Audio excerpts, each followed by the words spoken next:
Welcome to JasonWhiskyWise. My name is Jason. Welcome to this whiskey review where today we've got something very new to the market, and that is the Glenfiddich Fire and Cane.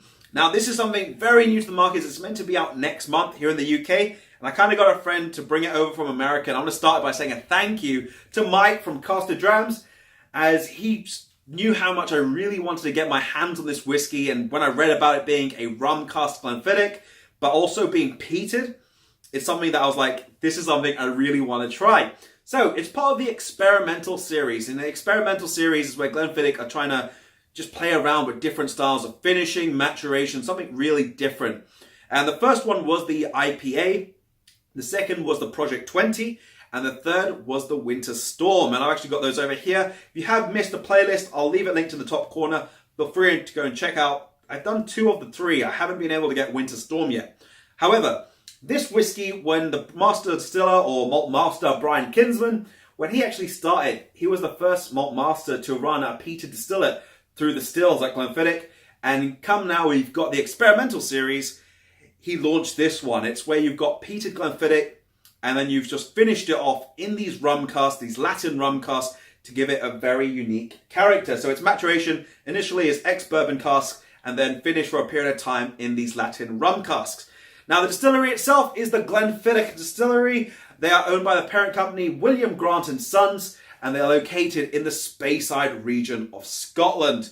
Now, the price point on this one here in the UK, they've just launched it on their shop, on the actual Glenfiddich website, and it's at £44, which is absolutely incredible because it matches the IPA and the Project 20. And this one here I picked up from America. This one is a 750 mils, and I think I paid around about £50, so still really worth it. And actually, some people have asked me about the bottle on Instagram. So as you can see, the top is clear, but when you turn it upside down, it's tinted at the bottom. Thank God the cork was on. So, so it's got a little tint as it looks as if it's burnt from the bottom up. Now, in terms of its overall exclusivity, is it going to be exclusive? Like the other experimental series, we are seeing them released in the market, but in batches. So I think on the Project 20, we're on batch 2 at the minute. They may be seeing a batch 3, so it could be quite limited to get in the beginning, but it's definitely something very interesting. So without further ado, let's just jump straight into the tasting notes, into the nose. On the nose of this one, you're getting a lot of these toffied apples, a nice caramelized pears, and then you're getting a little bit of a pinch of peaches and apricots, a little bit of these stone fruits coming into it.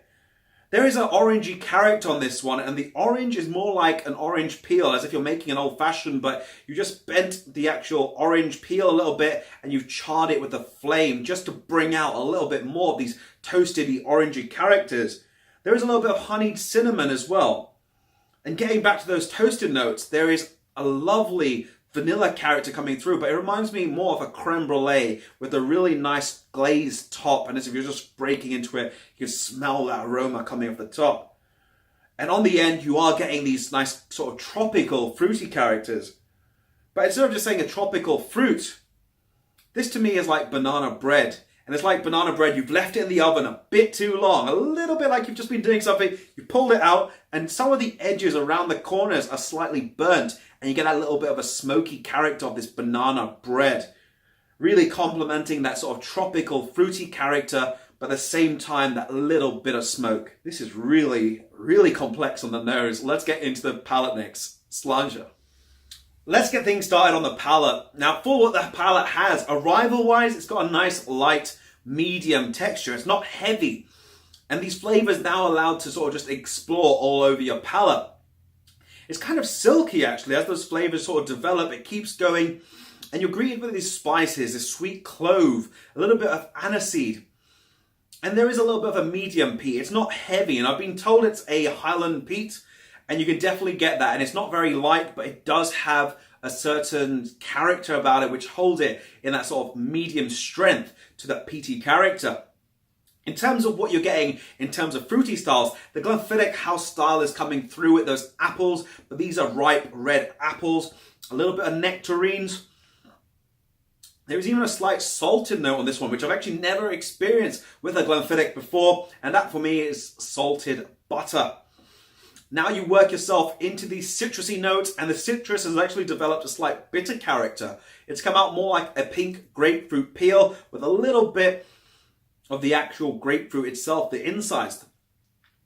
And as you hold it there a little bit longer, it then goes back now into those sweeter notes like a toffee, maybe even a honey note, just rounding everything off. And all these flavors are just sort of there, and they're just sort of greeting you one by one by one.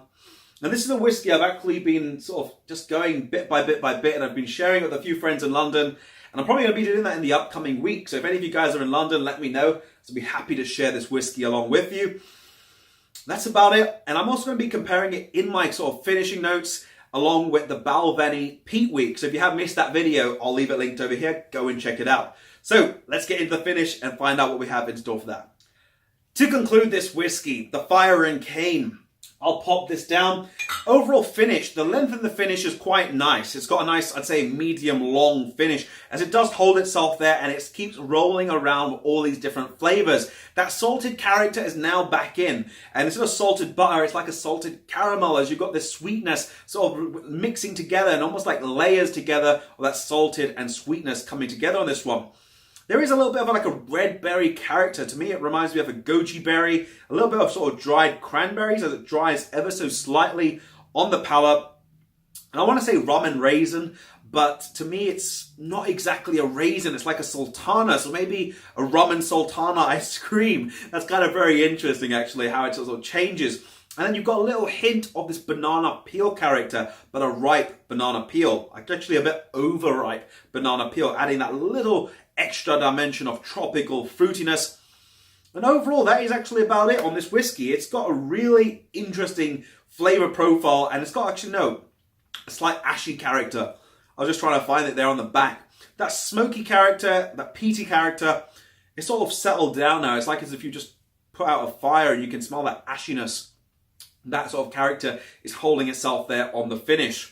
So what I want to do is compare the Glenfiddich Fire and Cane to the Balvenie Peat Week, like I mentioned. So when I did the comparison earlier, I actually found that the Peat Week, for me, from Balvenie, actually had a lot more sharper, more hotter, a little bit more of that gingery character really coming through, giving that almost warming feeling in the chest, where the Fire and Cane is very well balanced. It's got a nice structure about this whiskey, which really holds itself very well. The layers which you're getting, all these different tropical, fruity characters, predominantly banana, and also a lot of this orangey character, and especially those apples, is really just coming bit and bit and bit, and it's one thing I've really enjoyed in this whiskey so far. And the price point is a double plus, around about £45 here in the UK. That's a superb price point, especially for something like an experimental series, or something that's going to be in batches or could be very high demand. So in terms of my rating for this one, I'm going to give this one here a 92 out of 100. And the reason behind that is that overall the price point of this one from Glenfiddich is being absolutely superb.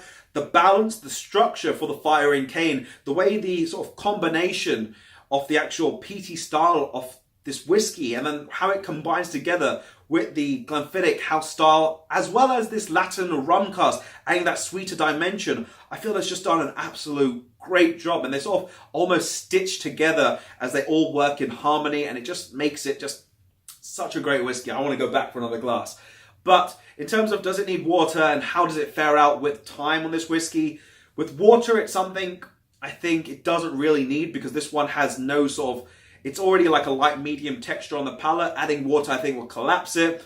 But then giving this one a little bit of time in the glass, it really does sort of explode with these tropical fruity characters, which I personally really enjoyed. So that's my opinion on this one. This is a 92 out of 100. I really love the Fire and Cane. I want to say a massive congratulations to Brian Kinsman for making an absolutely stunning product. So that's going to be about it for me before I go any further. If you guys have enjoyed the video, feel free to drop it a thumbs up. Be sure to hit the subscribe button if you're new to my channel. I'm going to leave some other Glenfiddich videos on screen, so feel free to go and check them out. This has been me, JasonWhiskyWise, Mr. Bananas, and we're going to catch you for the next video. Sláinte.